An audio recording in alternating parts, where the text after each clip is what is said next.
Yo, yo. What's cracking, bro? Not much, man. Not much. I'm it's cold here, bro. Bro, you look cold, bro. What is going on? I don't know, We bro. ain't in All I know, Kansas no more. all I know is my kids come home now more than ever and they say the word bro more than I've ever heard in my life. You know what I mean, bro? So I'm trying to like make sure I fit in, bro. You know what I'm saying? Oh my god, you do. You And look like one of the kids in the I back hear, of the classroom.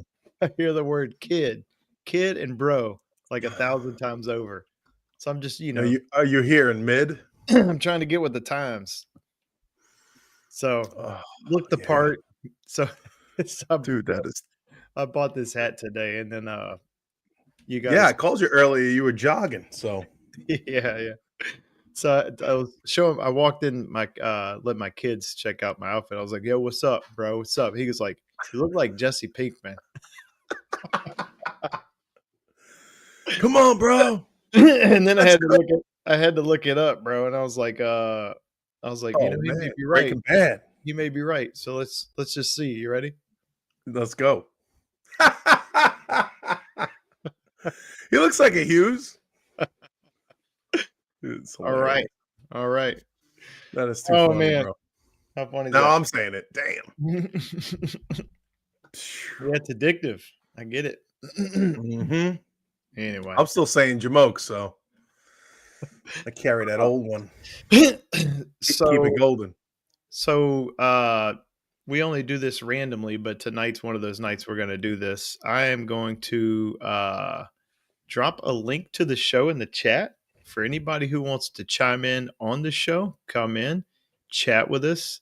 We ain't getting real deep tonight. It's just going to be fun chatting around. I've got one slide I want to throw in front of you for some data research we did this week. I found interesting. If anybody wants to chime in and talk about what they've seen, I would like to say I'd welcome that, because more the merrier.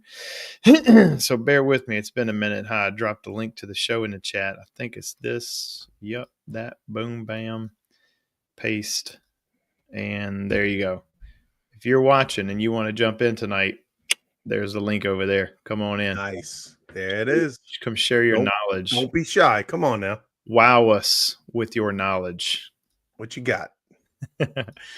All right, man. So you want me to go first? Yeah, man. What you got going on, bro? All right, I'll go first.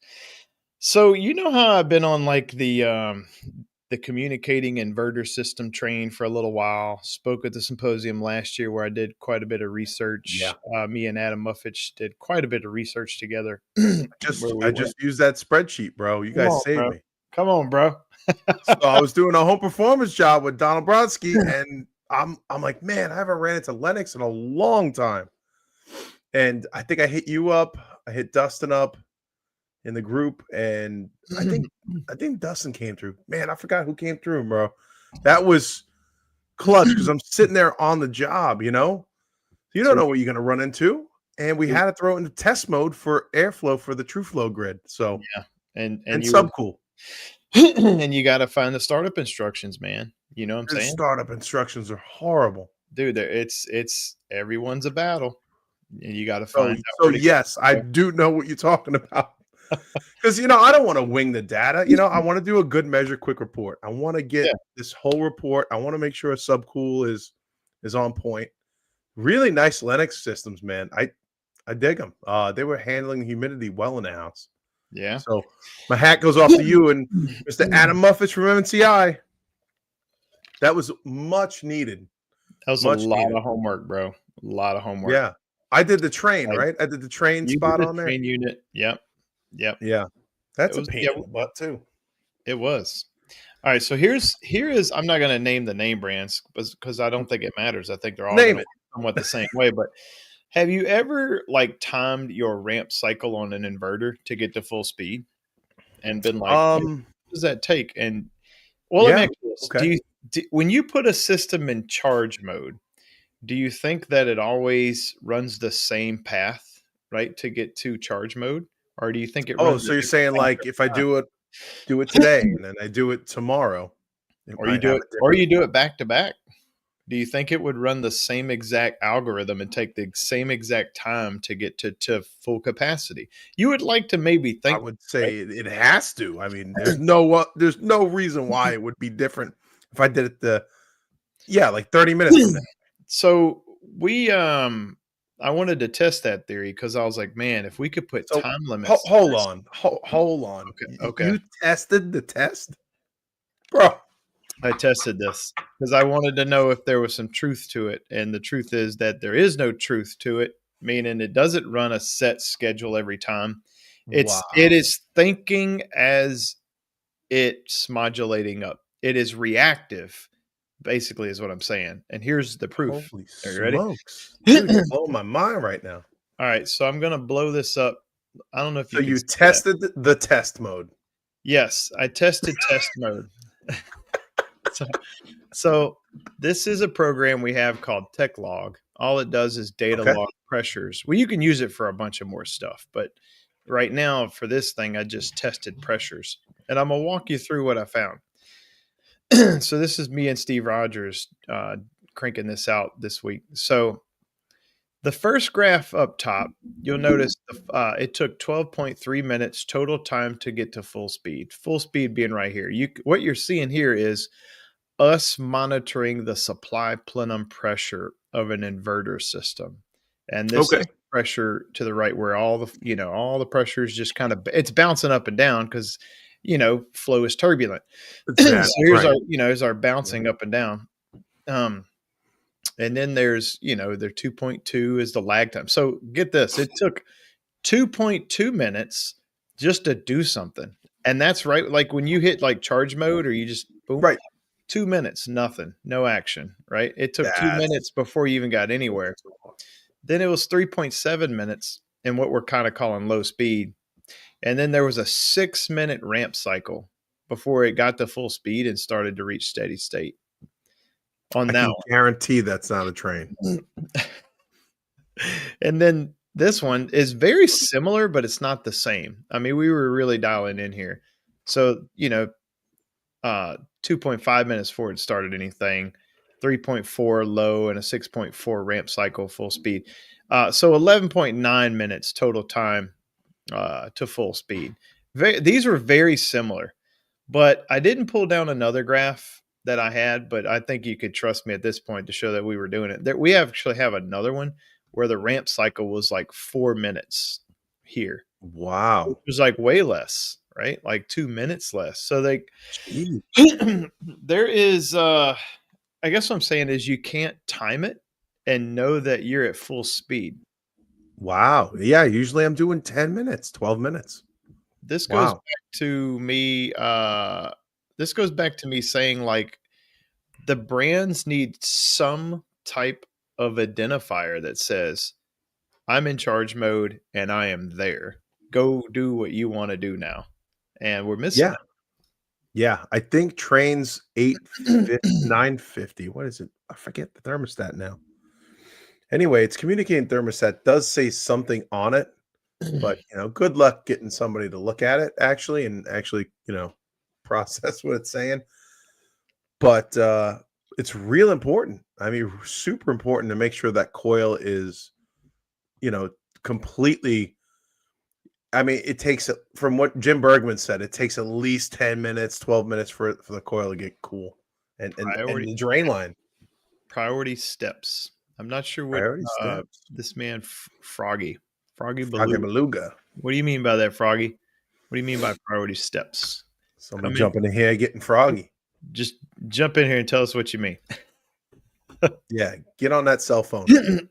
All right. Well, that's my give, man. That's not a ton of Well, research, yeah, but I mean that's cool. it's neat. It was neat to see. It just kind of checks that box and said, "Whoop, can't do that." Yeah, Um, yeah. can't rule out as time as an option because So, we kind of so need. what are you thinking? What are you thinking? Like 15, 20 minutes? Uh, I would say 20. I would say for that one, I'd say 20 minutes. I wish I'd have had more time with it. Because it wasn't our system, it was somebody else's system we were messing with on a cart. But I Yeah. wish I had more time. I would have liked to watch how long it stayed in full. and see how long it took before it ramped down, because I think there's some level of like Yeah. it ramps down, it ramps back up, it ramps down, it ramps back up. Does it always stay there? It's steady state. Yeah. That's blowing my mind. That's crazy. So that was the 2 graphs were same unit. The what? Those 2 graphs, top and bottom, are same unit. Same. Yeah, we're talking inside basically conditioned space at 72 degrees and Wow. a cart unit. So basically the same. Oh, right. You said cart. Okay, so that takes the whole variable out that, Lots of one day variables it's out of hot. the way. Yeah.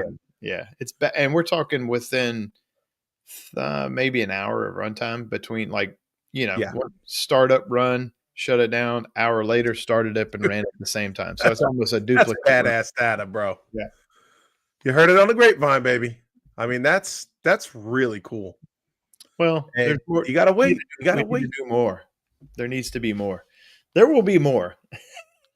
There will be more. We've got more plans in the works for that testing to figure some stuff out. But we got Build it and they will come. build some stuff. Yeah.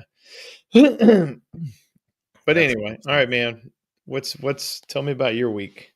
Oh, dude, it's been crazy, man. I'm exhausted. I don't know. My voice is. We shot over to Cat K, man, all the way in the Bahamas, and killed it, man. Went there with Donald Brodsky, set it up from Boca. He's got Flash Air Care out of Boca Raton. I think I'm saying that right.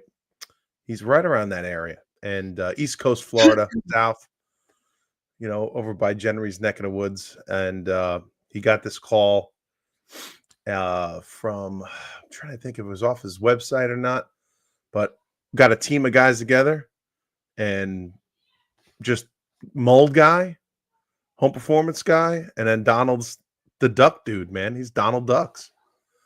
And all headed up at, same to just like that last project I was telling you about. It was just it's like the Avengers, man. The building scientist, we call it. So oh, did I lose you? Uh-oh. Hold on, let me check my mic. It was my mic. So you're telling me y'all jumped in like something that looks like the A-Team band. Yeah, man. It was really cool. So yeah, he set up this private charter.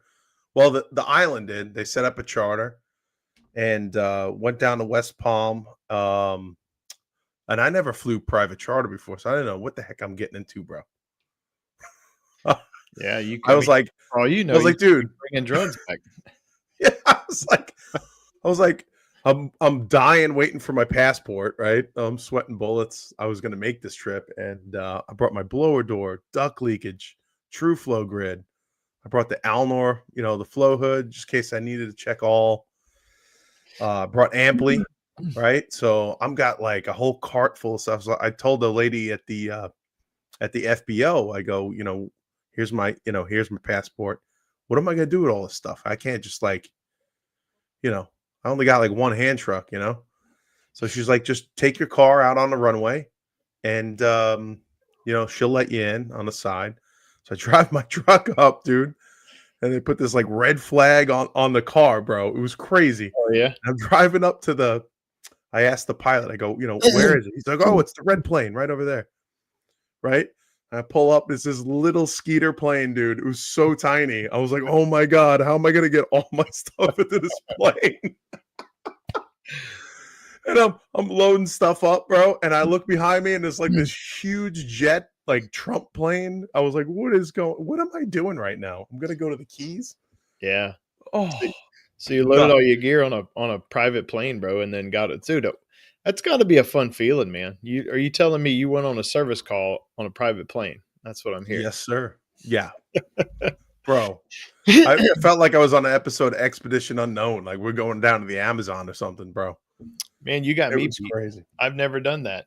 The furthest I've the craziest thing I've ever did is I went offshore and I had to catch a boat to go look at some commercial inverter equipment.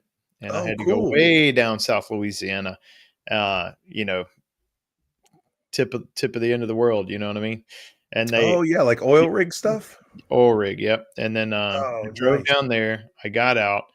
I got on a trying to remember. Did I get on a little boat and get on a bigger boat? No, I think I just got on one boat. It was like a interesting looking boat. I hadn't seen one just like quite like this. It had a the front of the boat had like a lift gate on it where you could lay it down when you come up to somewhere, and it's like a loading dock that was built on. Oh, like you could ride a car on there. No, it ain't that big. Okay. It could haul like 15 to 20 people inside of Yeah. like it was all aluminum boat kind of thing, but they Right. used it to bring their goods out to the rig. That's So yeah, I you seen would that load your before where the pipe and front, all that kind of stuff. yeah, just drops down. I mean, Yeah. it was a cargo boat, but it wasn't like quite made for cars. But you had to get on this Yeah. boat, and then I had to ride it. Oh, I don't know, for probably a good half an hour, just out Yeah. into the ocean.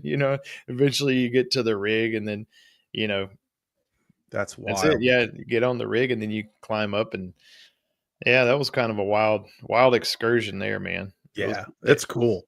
was all. I was like, I could get used to doing this like once a week or once a month, whatever. Yeah, the boat It's- comes and goes like it goes out once a day, comes back once a day, and you're either on it or you're not. So if you don't want to, if you don't make Yeah. time to get back on the boat, you're going to stay there for 24 hours. Yeah. Well, that's what was going on with us, bro. So pilot picked us up, and we land and we go by like shipwreck and like all these other little islands in the Bahamas. It was really cool. And he's like, "All right, man, I'm gonna be back at like I forgot what he said, like 3, 4, 5." Like I was like, originally the guy said 1 o'clock. I emailed him back. I was like, "Dude, I can't do all my building performance stuff in like 4 hours, bro." I'm like, I'm all right, but I'm not that good, Yeah.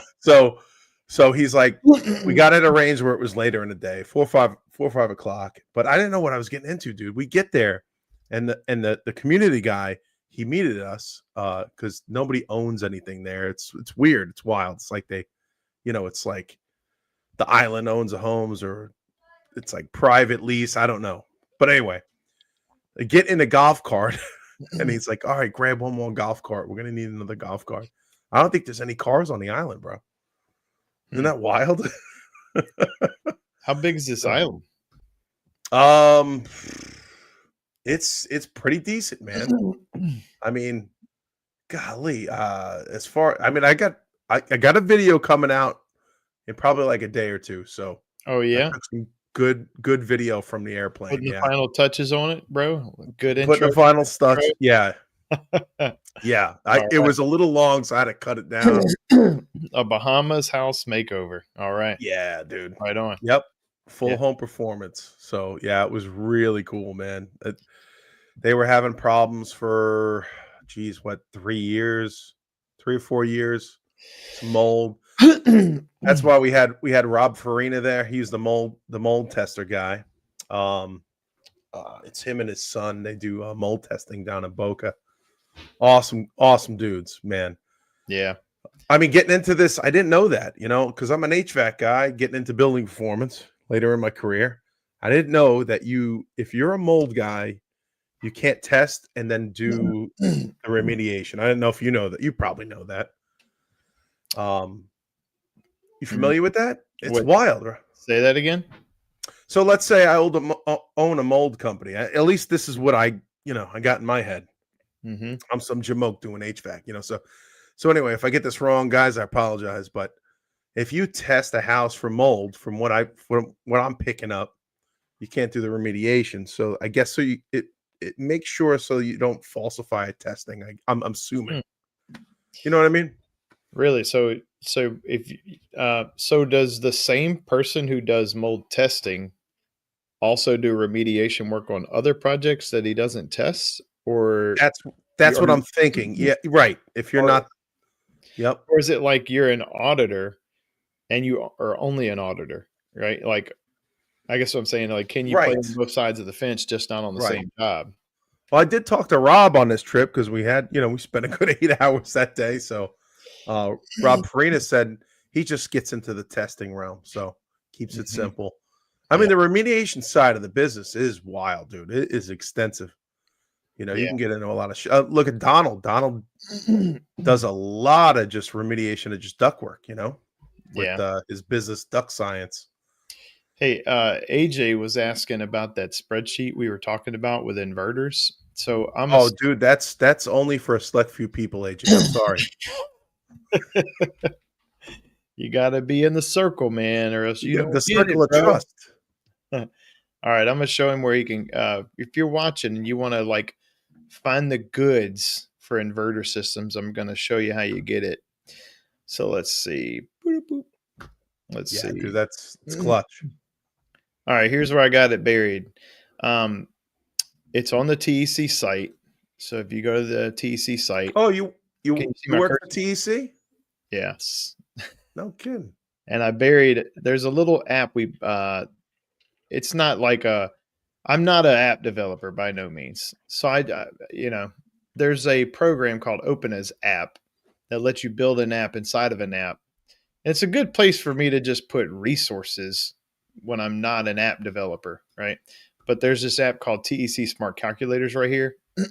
If you click that, it will take you to a download page. Right. I'll just do it. Access TEC Smart Calculators. That's what it'll look like on your phone. Open as app. And this is what the app looks like, just so you know. This is the home screen. And then there's a button right here that says TEC support, right? And on the second page, you can scroll down and it'll say inverter checklist. If you click this, There it is. yeah, I didn't even know that. yeah, if you click this, man, it'll take you to the spreadsheet. So what I've done is I've kind of, let's see how it is. It goes brand, line, outdoor tonnage, wall controller. This is where you're like identifying the piece of equipment you're working on, not just the line, tonnage. Believe it or not, it's tonnage specific because you have different rules for different tonnages, which was kind of wild to understand. And then, like, what does it have with it? Like, do you have a smart thermostat that goes with it?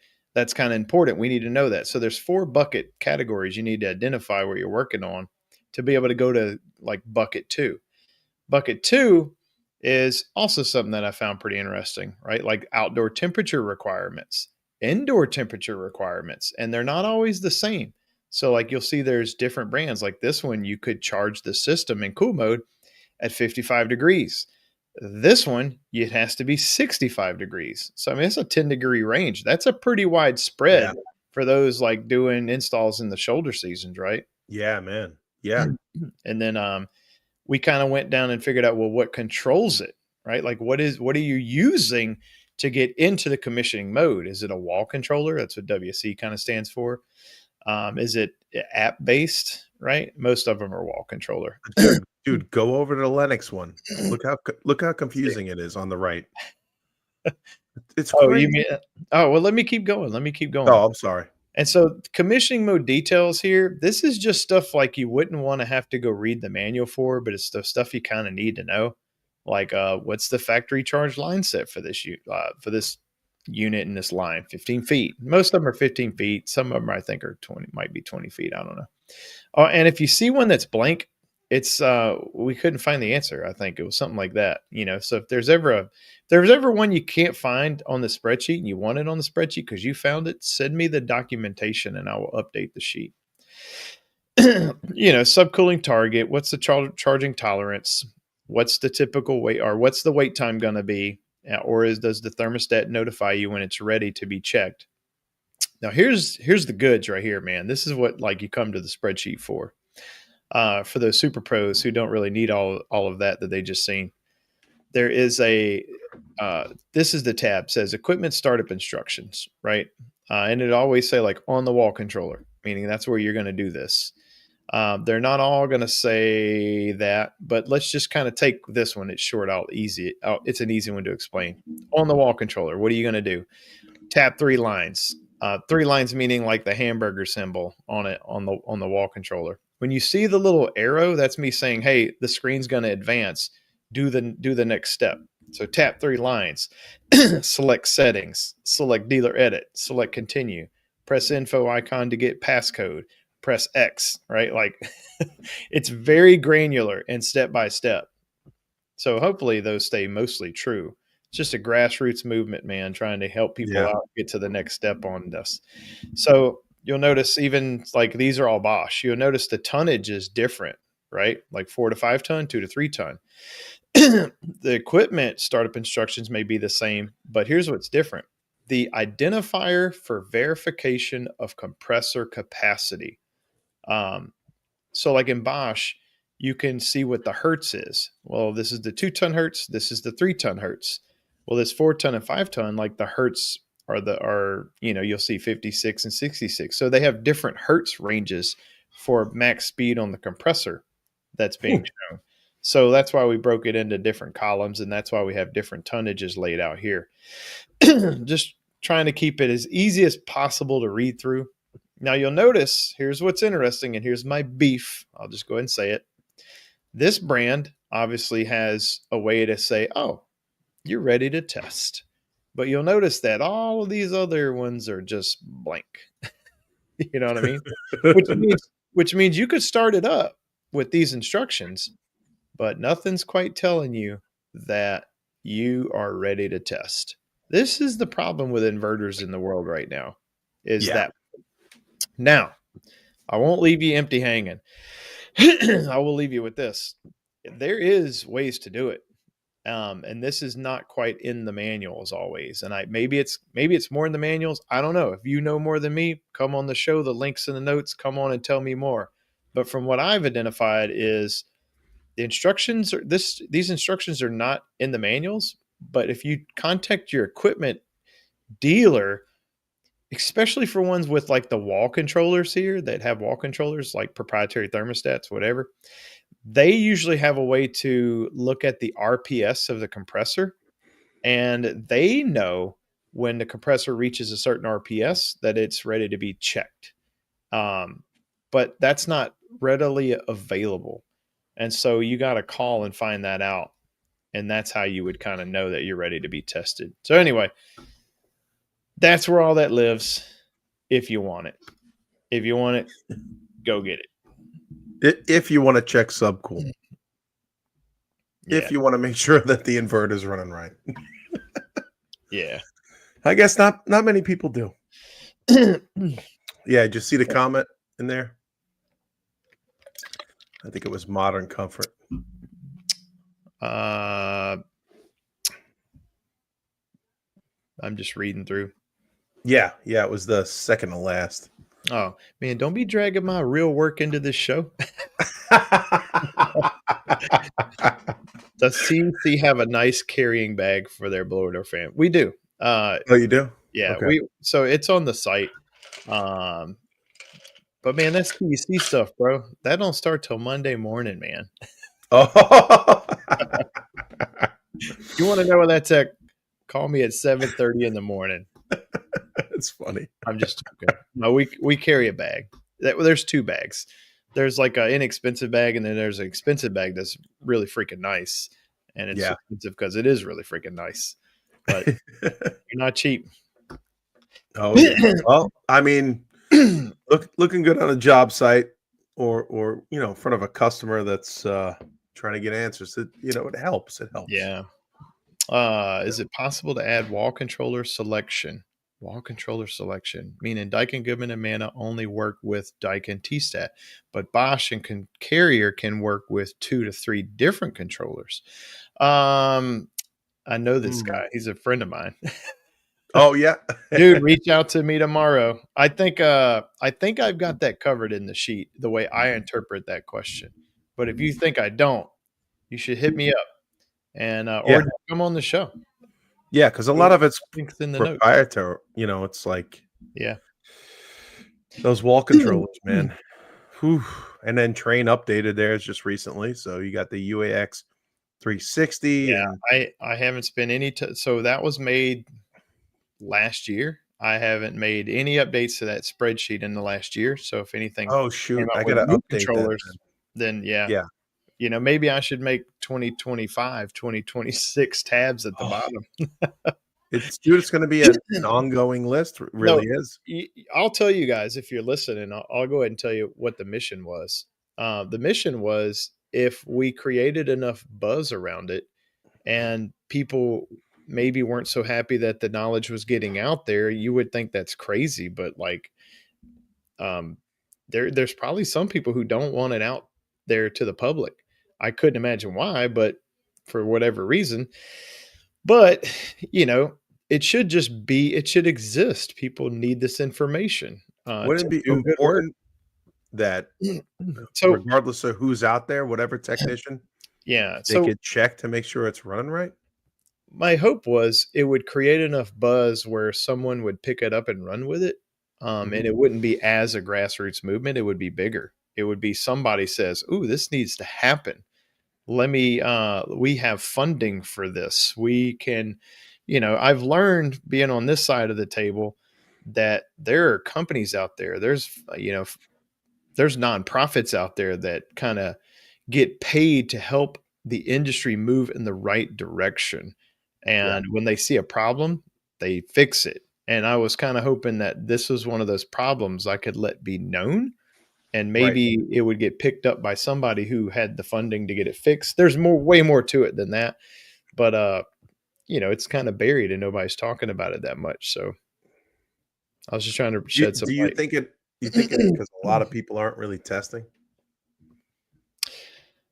Oh, man, I don't want to scold my own people, bro. No, I'm saying But technicians just checking subcool superheat. um, let's be fair. Mhm. How much trouble would you go through to test an inverter system if it wasn't ramping and identifying that it's telling itself that it's ready to be tested? But what I'm saying is, you can only do so much. You can only bill so much time and be profitable. Okay, and Oh, so yeah. if you let perfection take over your business, meaning you go broke because you just got to be perfect on every job, and you're chasing down inverter systems and trying to get them to be like third party tested, eventually you're going to say, well, okay, this is as far as I'm going. I'm not going any further. Yeah. I have to be profitable. I have to be able to go to the next job and still stay a business, right? I can't, this goes back to like building science in the same sentence. Right, Everything right. can't be turned into a science project. That's how people go broke, Exactly. right? Yeah. And so if the barrier's too high, there's something you got to leave off. You're going to leave off. And I think no, I'm gonna be honest with you. I think commissioning is not being done that much on inverter systems. I agree. Not commissioning to the extent that we think of when we talk about a commissioning, like real hardcore airflow measurement, dialing it in, then going out and doing a superheat subcool, you Right. know, refrigerant check, capacity check on an inverter when the outdoor and indoor temperatures are suitable. You know. Yeah. Well, here's my take on it. You got you got A, B, and C company, right? In whatever state you want, right? And A does Goodman, B does Train, and C does, Ream, right? So you got your three guys. They all know how to install their equipment, and I'm sure their manufacturers, they show them how to get into these hard menus, right? Charge mode, right? Test Yep. mode.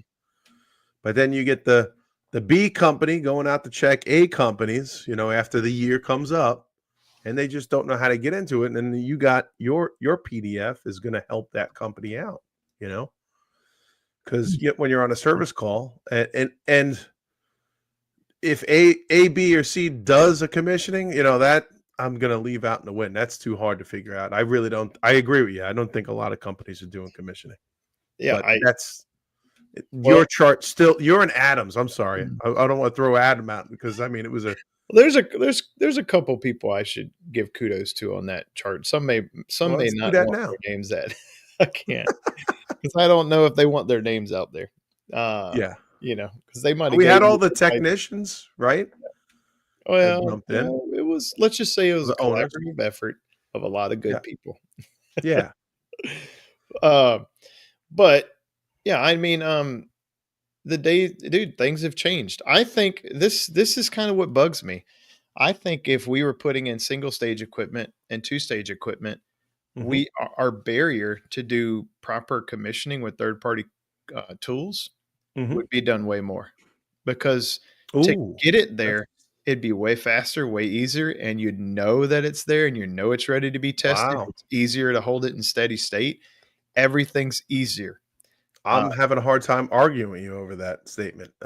It's Because I think the inverter communicating systems have really complicated things. Yeah. it is. I'm not saying it's worse equipment, so I don't want that to come No, out. me neither. No, I love it. I I love it. think it's good equipment.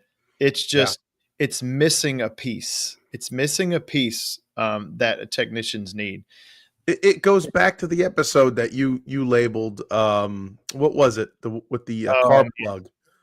I just got one for my car. yeah. We've actually done a show on this now that you think about it. Yeah, or the Renault. That's before the spreadsheet got started.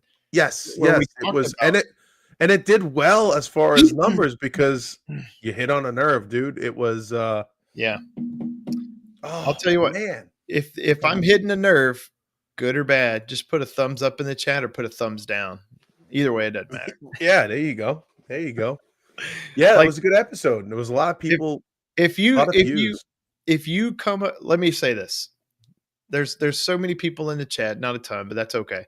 But if you have come across an inverter system that you wanted to commission, but you were like, you know what? Nope, because you just didn't have the setup instructions to get that thing into charge mode. And so you were like, not today, not this time. Give me an emoji of like a sad face in the chat. Be honest with me. You know what I'm saying? Like, if that's happened to you, let's just see where we're at. I've done it. You know, like Dude. I'm not gonna lie to you, I've been there. There's only so many hours in a day, man. I mean, when the boss is also, Sucks. it's tough. Yeah, it sucks. And if you're not, if let's just say it's one of those brands that like in your town that you've never sold, you're not going to get any information No, from no the way. distributor that day on that No. equipment. There ain't no way they're going to tell you how to get into that stat. Yeah, dude, it's ridiculous. It's Look ridiculous. at that, man. We got one honest person in the group. And we got a bunch of shy guys out there now. Oh man, dude. And you know what, dude? Let me say this. I love inverters. Let me start there. But I tell you what, man, like if I can get a nice 2-stage unit with a 70 pint DU. Yeah, I mean, what am I doing, dude? What am I doing? I mean, is the juice worth the squeeze on the inverter with all the technology? And I absolutely love that's coming from a guy that loves it. Yeah. Come on. What it's all it's trying to do is really become a dehumidifier, right? And run times more, right? So more comfort, right? I get it. I get it. A lot more low speed airflow. I don't know, man. Inverters are pretty sweet. I'm just gonna say it. Dude, they're badass. Yeah. Like I've had my last house. You had that's right. I didn't want to talk brand. That's right. I can't. No, I'll talk brand. I don't care. It was I moved into the house. It was a old York system that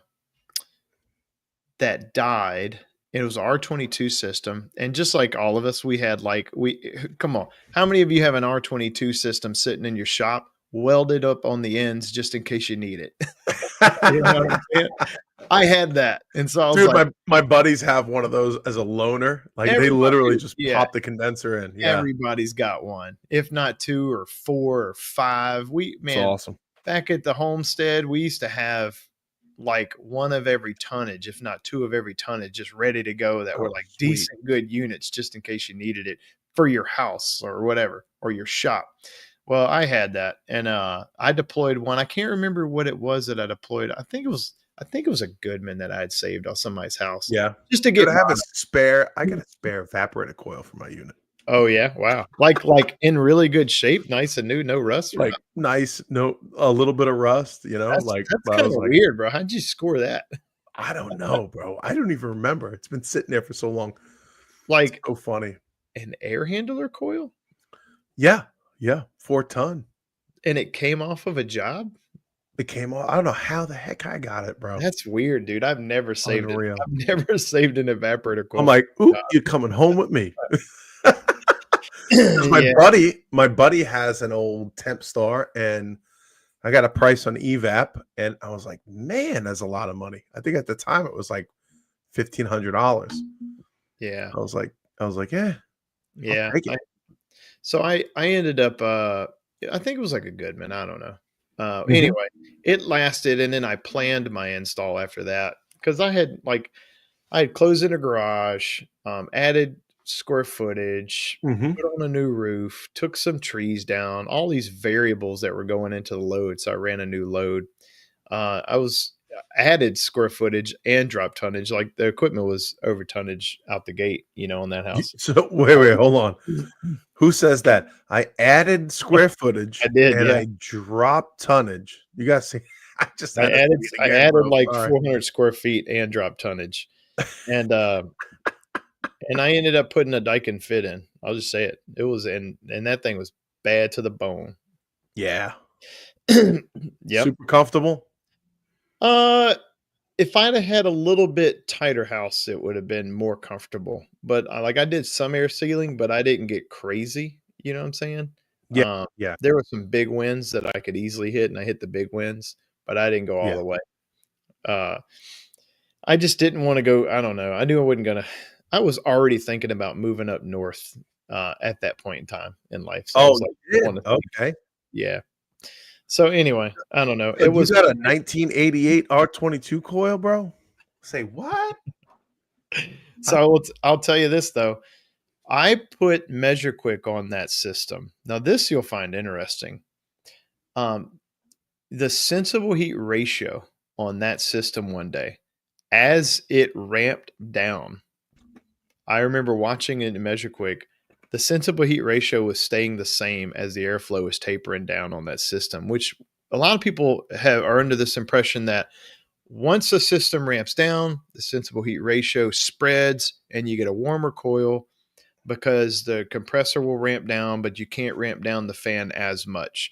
And Well, that was the word on the street, bro. on some pieces of equipment that may be true. But I will tell you, I'm watching, Mhm.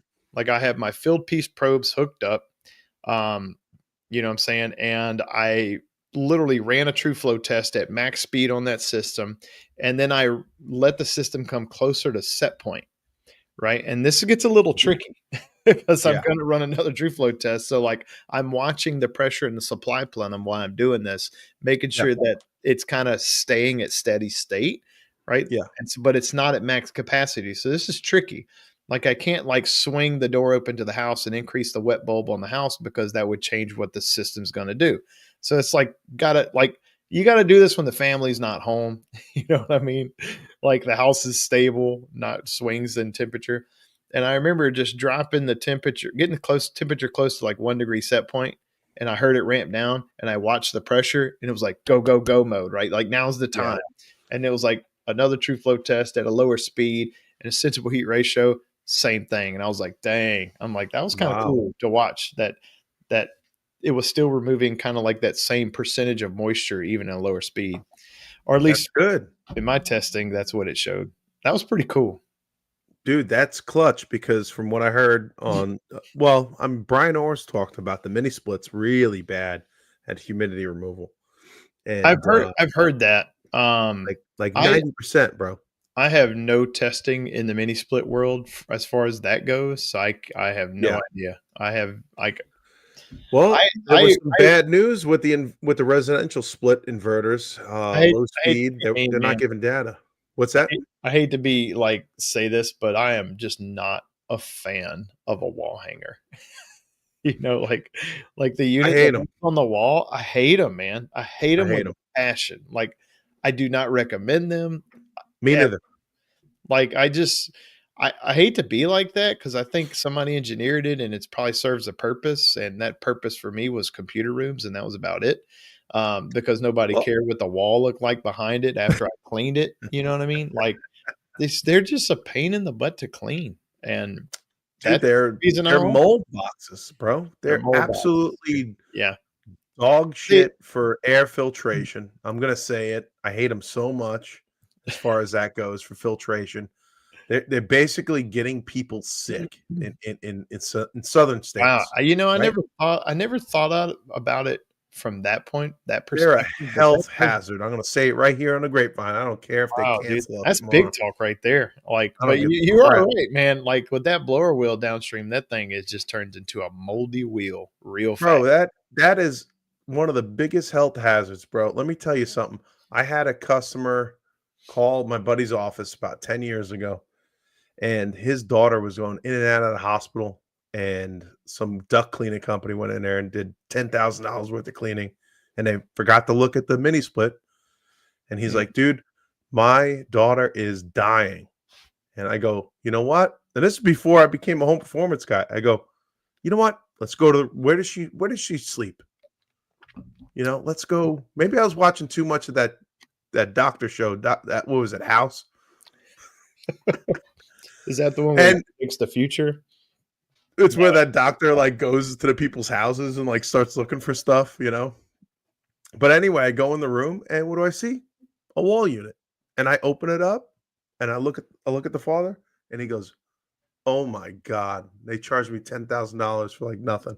Hmm. I was like, "You got this thing blowing right over her bed."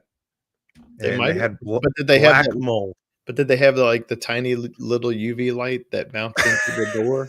It was before the UV light came out. Yeah. I know that unit you're talking about. Yeah, Dude, yeah. it was she had documented black mold in her lungs. Yeah, she was having Oh hard man. time. Mm, Yeah. mm. Yeah, Yeah, so you know what, dude? I'm not a fan. Arizona, throw all of those things, all those, Japan, good. Garage unit, sure, whatever. I don't know. Throw it in your garage. I don't care. yo, we got a guest. Oh, What? Look at this miggity dude. snap. You Hey, get a free chart. Ladies and gentlemen, AJ Callaghan hey, just What's up, entered the AC brother? HVAC Supercool in the Grapevine house. chat. What's up, buddy? Can y'all hear me? He comes in, he freezes up, dude. You got a little lag. I got you now. Y'all got me? Yep. Got you. All right, there's an echo coming on. Yeah, it sounds like you're talking through like a drum kit. Yeah. Let me see. I'm trying to take this headphone. Or So- your mic. Where's your mic? For those who don't know, I'll just go ahead and kind of give an introduction. Heck yeah. So AJ Callaghan, who just joined us on the show, has quite an extensive HVAC background. If you haven't heard his story, you should hear his story. This man nearly passed away from mold in his house, gave him tons of seizures, and they figured out that it was mold, and they gutted the house, handled up on all the mold, and from what I understand, your C's are free.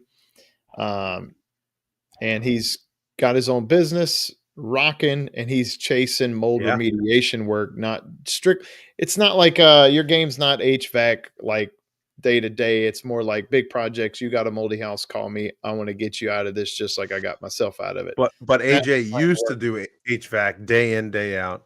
Yeah, And now he's delved more into the holistic Jeez, I think approach, right? He's going the on. holistic. Yeah. Can y'all hear And me? he's- What's up, dude? Can y'all hear me any better? Yeah. Tiny. I mean, we could work with it. I don't have the best equipment here, y'all. I have a sinus infection. I stay with a damn sinus infection from people's crappy houses. But I dude. had to jump in talking about the inverters. I feel like the AC industry sells inverters as dehumidifiers, and it drives me up the damn wall. Yes, I agree. And you were speaking on that. I'm curious to know if did it give you the actual capacities of the system as it was ramping down? What did the latent capacity actually do? So the latent capacity, you're talking about my house when I watched it when it ramped down. So the latent capacity is going to go down because the airflow is going down, right? So so if you have 2,000 CFM and now you have 1,000 CFM, you're not going to carry the same latent or sensible because lower flow is lower total capacity altogether by a long ways off, right? But it wasn't like the latent went way up and the sensible came way down. They both just came down. What was interesting to me was they both came down, but I've heard a lot that the latent goes way down to almost nothing, and you have That's what I heard. sensible that goes down like halfway. I seen them both go down almost together. Right. That's where that Which is sensible heat decent. ratio number comes from. I feel like most AC guys think it flips. They think as it ramps down, the latent capacity goes up. Yeah. Oh, no, okay. You might be right, bro. Yeah. no, that's try not to going to get happen. people right. I try to get people to understand as this thing ramps down, you're losing capacity, both sensible and latent. The sensible heat ratio might stay the same, but it's plummeting. So there goes all of your capacity. So on those shoulder days when it's 68 degrees and it's raining for 3 days, 4 days, and you need 40,000 BTUs of latent capacity, you think this 4-ton inverter is going to run and handle all that capacity? Yeah. No go. There's no way in the world. No. So Get a DHU. Froggy said it can. I think what he's saying is it can, like maybe the latent can go up as the airflow goes down is what he's saying. But I don't know. I mean, this is where you get into controls, multiple brands. Maybe out there something's doing it a little bit better than another one. Ultimately, we don't know because we don't have the damn data from the manufacturers to tell us what the capacity is actually doing. Oh, right there, baby. You said it. And I'm not taking up for anybody in this argument, but I will also say is testing that piece of equipment is probably I guess what I'm saying is how many tests would be suffice? You know what I mean? Like I'm playing on both sides. I'm playing devil's advocate over here. But like how much data do you have to where you eventually feel satisfied? I mean, I think AJ's saying something that's valid, man. Yeah. Like, oh, dude, just throw in this inverter, your problems are gonna go away, right, AJ? Yeah, take that a step further, though. Like y'all know the field where I am right now. So moisture is the number one enemy, right? Yes, sir. I wrote a post on LinkedIn about this. You're damned if you do, and you're damned if you don't. We try to do a load calculation and design our equipment to handle the load. Okay, great. Our equipment runs for a good long time. We're dehumidifying the house, but we're sweating our ass off in the attic. Mm-hmm. So we solve one moisture issue and not create because it was already there, but we exacerbate the other issue. Oh, saying ductwork is hitting dew point? Right, exactly. Yeah, man, I've been there too, bro. You're hitting dew point regardless, but now you're staying there for hours. You're staying for hours on that dew point. Right. So now, instead of just a little bit of condensation here and there, now the whole damn thing's dripping and you have water coming through the ceiling. Now the whole trunk line's soaking wet. Yeah, buddy. Right. Uh-huh. Well, man, I mean, I don't want to talk about that too much. You know when the you know what I mean? And AJ, how do we fix that problem, man? Or let me rephrase that. Bro, how do we fix that problem?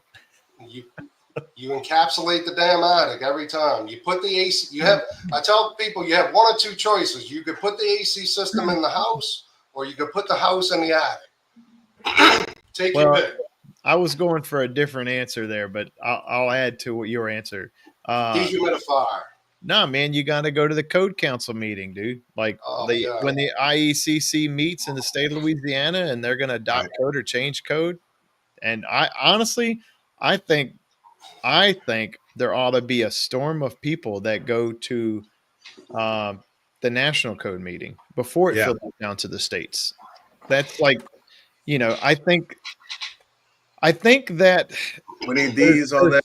I think there's layers to it, right? And I think if you're in the field, you could complain to the state who just adopted whatever you have to do now, but they're having their little powwow. But you're only getting it's like how can I say this? You have a basket of apples, right? And those whatever apples are going to end up in this basket is happening on a national level of conversation, and then it gets passed down to the state and say, "Hey, we decided you get these 3 apples." And then the state gets to decide if they want to keep these 3 apples or take one of those out and say, "We don't like this one. We'll keep the other 2." But the people who have to deal with this problem, they may have said, "Well, I want the 5 in the big basket." How does that happen? But it's such a funnel of conversation that's taking place. The people who have to do it have to go to the meeting where the big dog conversations happening. I mean, we've done that in the past when Louisiana created the Code Commission to switch from the 2009 to 2021, and you were there for some of those meetings. We pitched a bitch, you know what I mean? And basically it fell on deaf ears, and we didn't get anything done. Well, I'll tell you, the homeowners association is not homeowner. I'm sorry. What am I thinking of, AJ? The builders network. Yeah, Louisiana Home Builders Association. They have a huge army who will fight for what they want. And the HVAC army is way smaller. And it's big, but it's not organized. You know what I mean? Right. Yeah. And that's the issue. The home builders are organized. So you're saying if you do an inverter and you're a regular HVAC selling boxes company, and you do an inverter, watch out for that ductwork. You have to. I've gotten to a point to where I did a design a few weeks ago. We'll back up a step. So I'm at a point in my life, in my career, where a homeowner calls me. I go out and do an assessment because they're in trouble. They have major issues. The house is killing them, so forth and so on. I go out, find all the deficiencies, write them a scope of work to solve the deficiencies. And 99% of the time, my entry level scope of work is about $150,000 to fix a house. So at that point, most people panic. Oh my gosh, we can't afford this. Okay, I'm out at that point. I am not going to go in and do any scope of work unless you want me to fix the house, right? Yeah. That being said, that puts me out of a lot of jobs. However, I still offer, look, I'll come in, I'll do your design work, I'll do your manual J, S, and D, and I'll consult with the contractor and basically knock out the low-hanging fruit for them. So we did a job in Baton Rouge, that exact scenario played out, and I specified a Daikin piece of equipment. We did 2 systems in that house. She had $40,000 to spend. That was my low-hanging fruit. So I specified, let's do some Daikin equipment for the sensible heat ratio and the ability to kind of dial in the humidity capacities on them. And it took about a week, and we got a call saying everything's sweating its ass off. And I'm like, hey, told you so. Like, what the hell are you calling me for? You know what I mean? Like, I specified everything to solve these problems, and you chose not to do it. Your S-Class sitting in the driveway was more important than the moisture control of your house. Oof. You know what I mean? And we're talking ductwork that's properly hung, right? We're not touching stuff like Rick Sims' class says. Yeah. Speaking of that, I just got into it with an inspector on Facebook, trolling the inspectors. Y'all know how I like to do that. Nice. So no, I don't. The point of the comment is I don't specify inverters unless we're in fully conditioned space or semi-conditioned space. Okay. If you have a vented attic, you're getting a single stage piece of equipment. Either way, you're getting dehumidifiers. Okay. Hey, dude, that's a tough argument from my side, in my climate zone, I can't be like, hey, you're out of your mind. I mean, we get ductwork sweating with single stage, Yeah. So, what's the name of your company again, AJ? ACC Building Performance. That's what it is. That's right. The biggest problem is that's a yo-yo problem, right? The attics, the dew point, that attic fluctuate like crazy. Yeah. So, like, the problem is like the last, I don't know, I guess the last couple years in Louisiana, there's been times where the summer that dew point just gets crazy in the attic, and we've seen a lot of sweating. But I can remember a nice 8 to 10 year stretch where that problem was not prevalent, and then all of a sudden, boom! Right? This year was the worst I've ever seen, and it was worst on record. I was measuring 84-degree dew points in the attic consistently for a month or two. Yeah. That's got nothing to do with inverters, though, right there. I mean, it's single stage equipment. Like, they think, oh my gosh, 84 degrees. Like, it doesn't register what that means. Like, that's pretty significant. Mm-hmm. That's ridiculous. You have some shit going on when you have an 84-degree dew point with an AC system sitting up there. Yeah. Well, you got one fan, bro. Look at this. Ah, He said, "Bring back the indoor unit into the closet." Yeah, there you go. I Yeah. agree, man. I agree. that's right. I was watching your videos. They're all like air handlers up in the attic. Man, Ridiculous. equipment needs to get back in the conditioned space. Yeah, man. It just has to. That's got to start to happen. Like the thing is, it makes your job so much easier if it ends up in the conditioned space. You know Yeah, what I you're mean? more inclined to go extra on testing if you don't have So to I feel climb up like- an attic. I feel like the AC guys have a tendency to kind of like bend over and just say, okay, well, the homeowner wants this, the builder wants that. And they don't take authority in the situation and say, no, no, no, no, no. We're not putting this system in this vented attic because of X, Y, and Z. They don't educate the homeowners or the builders to Yeah, stand you're right. up for themselves. You know what I mean? Yep. I'm not going to I'm not going to put myself in a position, or worse, my client in a position where we can't control moisture. AJ, Moisture- you They don't you want could to lose just- the bid. dude, you should just move up here, bro. Everything's in the basement. AJ's fighting a good fight, and he's like, "Oh, just change climate zone, bro. You're all set." Dude, I think Honestly. about it all the time. I'm like, if I had to do a change out on this house, it would be a cakewalk. I could do it by Easy. myself. It's literally like I could walk up to it, like crazy. Like how Dude, easy, when I like, went this life- to like when we went to summer camp, I did some assessments in Virginia. yeah, I did 3 assessments, and I was like, I had high expectations. Like, yeah, I'm going up north. We're going to see some high quality houses, some excellent craftsmanship. yeah, Dude, right. when I got into these $3 million houses with vinyl siding on the side of them, I'm like, oh my gosh, what the hell? Really, it was And bad. then, Oh man. like you said, everything's in a basement. Bro, I how have are you gonna be hating on vinyl siding, bro? My house has vinyl siding all the way around it. You know, show's over.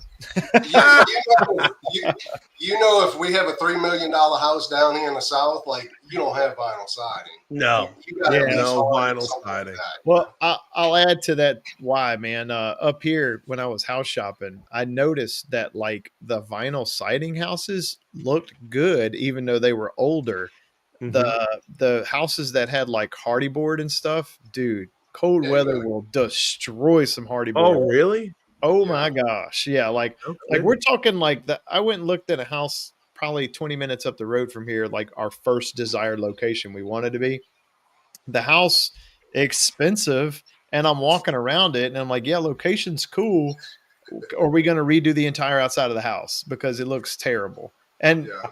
and I had my bosses with me, and they were like, "What do you mean?" And I'm like, "What do you mean? What do you mean?" I'm like, "This place looks terrible." And they're like, "Oh, that's normal." And I'm like, "Dude, that ain't normal for me. Like, I ain't Yeah. buying this house." Like, the hardy board was just broken in like big. We're No not talking kidding. about like we're not talking about expansion contraction where the caulk Yeah, would be. that's what I'm We're thinking. talking like a straight run of hardy board broke everywhere. Like Wow. it looked like somebody grabbed the whole house and just shook it. You know what I'm saying? But I'm wondering if you had too much water building up behind it and it freezes and breaks everything up. I don't know. That's a good question. I don't. But I need to ask the material expert about that one. what Yeah, that's to go back to the houses in Virginia, we obviously had a basement, we had a vertical furnace, and I had 3 stories up above this basement with 1 unit. So I had all of this ductwork run through all these interstitial spaces, like no ductwork's accessible. And I'm going around with my thermal camera and I see full joist bays like ice cold. oh And I'm like, my gosh, Man. nothing's air sealed. Like I have cold air running through all these interstitial spaces. And I'm like, none of this is insulated. What set of conditions is it going to take to make that ductwork set off? You know what I mean? Oh, What yeah. airflow is going to cause that house to start pulling humid air through those interstitial spaces and start sweating? the kitchen hood, baby. Throw, Like, throw it- that it- 2000 CFM kitchen hood, It that boggles wolf. my mind. Like, how did they get away with it up there without insulating ductwork? Oh, right. Okay. Yeah, that's an eye opener, bro. Living here and going to look in that room over there and nothing being insulated is pretty wild. Yeah, it is pretty wild, man. It's that dew point, man. They just don't get those dew points. It's a But different Virginia world, man. gets some I mean, humidity, no? the chances of you getting it somewheres at some point, I feel like is getting better and better as time goes on. Yeah. Yeah, I agree. Yeah. I agree. I will tell you, I want to air seal this ductwork, and I will tell you, even here, I think even humidity's getting higher for them here than it has been in the past. So I'll often wonder, like, is the humidity going to get high enough here to where people with all of this uninsulated ductwork is it eventually going to become a Right. problem? And That's are people going exactly to like what do you do then? Start wrapping ductwork that's inside the basement floor or basement ceiling cavity of the first floor? That'd be like I couldn't even imagine insulating the ductwork in this house. Like it Hey, is, the sheetrock it is, guy. it is in tight. You know what I mean? Wow. It's crazy, Have man. y'all ever seen? There's a technology where they basically inject a liquid, not a liquid. I mean, I know this kind of sounds crude, but it looks like no. I'm talking like plumbing pipes. Like when you have a plumbing line that's compromised, they push this membrane or whatever, and it forms out and then it solidifies and it creates a pipe inside of a pipe. Yep. Super I know one of the Imagine- owners of that company. for cast Imagine you iron do pipe. something like that, insulating ductwork from the inside, but then your ductwork's already too small. Right. Just Right. about to So say. you're gonna lose a half an inch on the inside, right? Dude, I just got a call for a guy wanted double wall metal spiral duct, bro. And I was like, oh, cool. All right, I'll come out, check it out. Yeah, And he's got some deep pockets. I was like, sure, let's turn this into a Chipotle, bro. Let's Is go. he Right? sure he wants double wall and not single wall? A single wall insulated on the inside. Double wall insulated. I want this or nothing, or else you go back in your truck and leave. Right. So I go, all right. So what do you want it? You want it just in the great room here, or do you want a little bit sticking out, maybe in the kitchen? Oh no, Mike. We want it all. I was like, what? I thought you want to see it. It's double wall, right? He goes, no. I want the whole thing in the attic where the spray foam is. I was like, what? That's stupid. I was like, Stupid. I just figured he wanted it as cosmetic, right? He goes, no, I want the best of the best. And I'm looking around, right? Bro, I can't make this up. This is wild. I'm looking around. I go, have a job. So what's up with your plumbing? That's beautiful. What do you got? Like, you got stainless steel plumbing? He goes, yeah, I got stainless steel plumbing, bro. Nice. He's real close to the water, right? Nice. And I was like, man, stainless steel, this is gonna cost like 20 grand. And I think the guy behind me goes, yeah, more like 30. So I was like, all right, we're doing double wall spiral. All right, we'll get you guys an estimate. I don't care what it takes. We have to rip out the ceiling. So he hasn't signed the paperwork yet, but if they got the money, I'll give it to them. I tell my clients I can do anything you want as long as you pay. You got the money to do it. You know what I there mean? you go. I mean, what a pain in the ass. I tried to convince him to just do the trunk double wall, and then just let me do like 2-3 foot of flex, or just so I don't get the vibration. You didn't price it yet, though. I think we just sent him over an invoice, an estimate. I think it was like 35,000 or something like that. It was crazy. Just for ductwork? Just for ductwork, yeah. I was going to say that's about what I am. Yeah, it's the double wall, man. That's a lot of work, bro. I've been in the most expensive house that I've ever stepped in recently. It was a $24 million build. Like super, super high-end house. When you walked into the house, it looked like a car. It was super, super high gloss paint. Wow. The freaking paint was acting as a vapor barrier. Oh, all the drywall was saturated. Oh. The house is 5 years so old. you were getting dew points on the other side of the gloss. Wow, dude. Inside the wall. I would pin the ceiling. Your hand would go straight through and water would pour out. Wow. What was the set point for the customer? Oh, they were keeping it cold upstairs. It was like 68 degrees. 55 degrees. The set point on the stat? Yeah, 54. No, I they just were don't running understand. They were It's like running the at more money you 60. make, 68ers. But, I mean, That was like my post in the grapevine on Facebook. I told them 68ers, though that's exacerbating the issue, but that's not going right? to. If you start running it at 75 degrees, that's not going to solve the problem. But I'm wondering if he would have had the issues if he was 74 Yes, at night, yes, 75 during the day. You think so? yes. What was mind-boggling about that house was it's 10,000 square feet, $24 million bill. The builder told me it was $1 million paint job alone. There was 7 systems in it that was so chopped up. The attic was completely vented, condensation everywhere, is on and on and on. You know what I mean? Typical stuff. Yeah. Yep. But I pretty much walked out of that house and I told them, pack your stuff up, move out, and we have to gut this house out. Woo! There's nothing else that can be Want it done? We got to do it. Yeah. This is Yeah. this is the last. I'm gonna show you all this, and then I got to bounce. This was the last spiral job I ever did, right here in a Martin's wine cellar, and Nice. it was It's in Mandeville? it's in Baton Rouge. Gotcha. Yep. Baton Rouge. And the guy wanted he didn't want any branch runs, so I remember not really the hardest part, but this is where I really started paying attention to manual T. Everything, all of these were like main trunks. And then so all the spiral pipe was made with these collars that came on them. They were automatically made onto the ductwork when I ordered it. So I didn't have to cut these in. Right. Nice.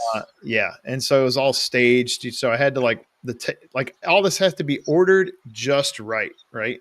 There wasn't a whole lot of fabrication I could do on the field, but I ended up drilling through the pipe and I made these shackles with what's called an acorn nut at the bottom to give it a cool look. Cause I wanted it to kind of I didn't want to do the whole braid with a shackle around it and a twist tie. I wanted something that looked more just strong. So I ended up doing the acorn nuts with a shackle like that. And those, me and my brother actually bent those and kind of made them like saddles. But yeah. So anyway, the interesting part about this was the registers had to throw, I want to say about 40 feet, but the decibels had to be super low. So the grill hunt for this job was crazy. And good luck.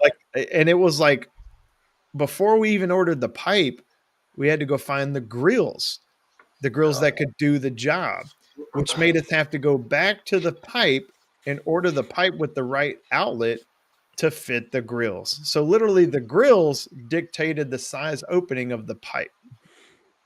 Oh, were you doing the design on those? Yeah, me and Leaf did that together. Yeah. Nice. Yeah, if we get an approval for that job, I'm gotta get somebody to design it. I'm not doing it. Yeah, it was fun. But we'll get AJ to do it. That.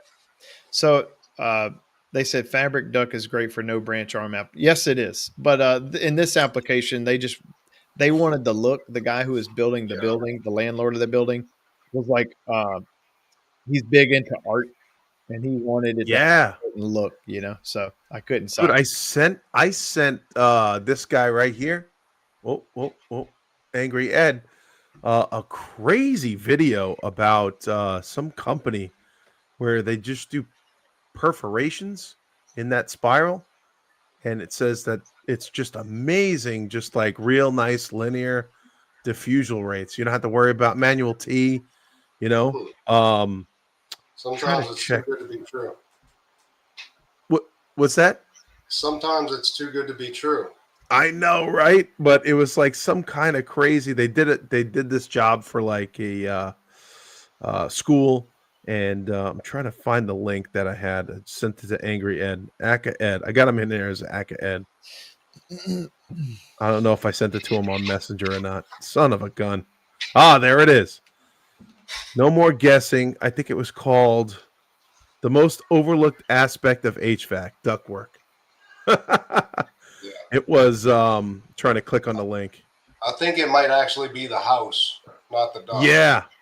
It was this company called Captive Air. I don't know if you guys caught their videos. Really good.